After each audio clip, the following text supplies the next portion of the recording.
태국이 전투기를 띄웠습니다. 캄보디아 교도소와 카지노가 공습당했습니다. 피난민은 벌써 50만 명. 그런데 이 전쟁 사실 100년 전에 시작됐습니다. 오늘 우리는 왜 태국과 캄보디아가 싸우고 있는지, 그리고 앞으로 상황이 어떻게 흘러갈지 분석해봅니다. 사건은 지난 7일 두 나라 국경 인근에서 총격전으로 시작됐습니다. 8일에는 로켓과 포병까지 동원되면서 충돌이 국경 전역으로 확대됐고요. 9일 전투가 3일차에 접어들면서 분쟁 지역은 점점 넓어졌습니다. 그리고 10일 태국은 F-16 전투기를 띄우고 캄보디아 교도소와 카지노 시설을 공습했습니다. 사망자는 최소 14명, 피난민은 50만 명에 육박합니다. 전문가들은 이번 충돌이 단순한 우발적 사건이 아니라고 분석합니다. 국경 분쟁에서 공군까지 동원하는 것은 거의 마지막 수단인데 태국은 경고라는 말을 앞세워 실제 군사 행동을 감행했습니다. 말 그대로 국제사회가 보기에는 선 넘은 전술적 충돌입니다. 흥미로운 것은 이번 싸움이 처음이 아니라는 점입니다. 지난 7월에도 양국은 5일 동안 로켓과 중포를 주고받으며 충돌했죠. 당시 사망자는 약 50명, 피난민은 30만 명에 달했습니다.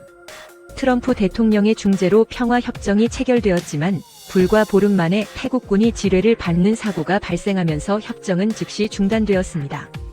약 5개월 뒤 두 나라는 다시 충돌하게 된 겁니다. 전문가들은 이 싸움이 반복될 수밖에 없는 이유를 안전장치 부재에서 찾습니다. 국경에는 DMZ도 상시 감시 기구도 명확한 통제도 없기 때문에 작은 사건이 언제든 전면적 충돌로 이어질 수 있다는 겁니다.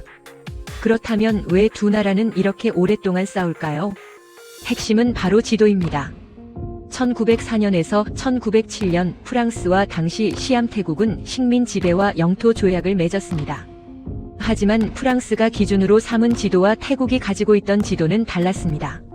30년 후 태국은 문제를 제기했고 1954년 캄보디아가 프랑스로부터 독립하면서 본격적인 영토 분쟁이 시작됩니다. 전문가들은 이를 식민지 시대의 비극이라고 부릅니다.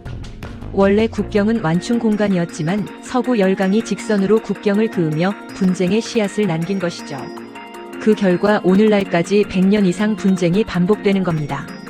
이번 분쟁 지역에는 프레아 비아르 사원이라는 고대 유적지가 있습니다.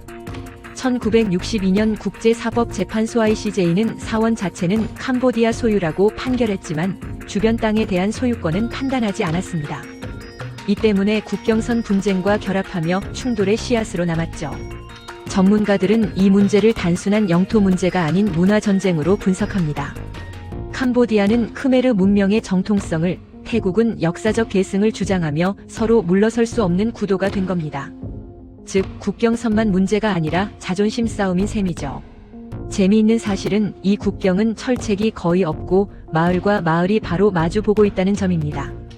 군의 판단 한 번이 곧 국가 결정으로 이어지는 구조이죠.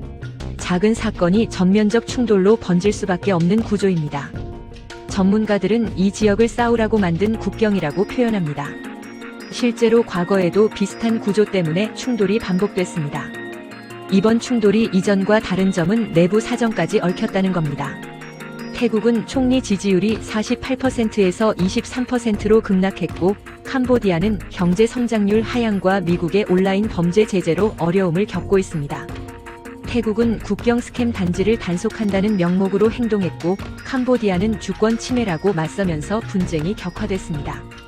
전문가들은 이를 내부 위기 외부적 조합이라고 분석합니다.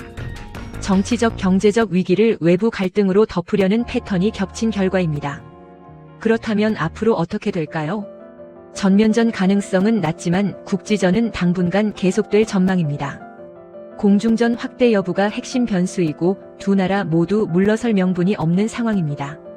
결국 전쟁이 완전히 끝나기는 어렵지만 일정 지역에서 국지적 충돌은 반복될 수 있다는 분석입니다.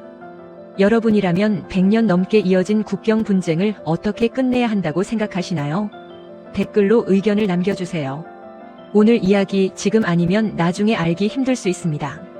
그래서 우리가 지금 이야기했습니다.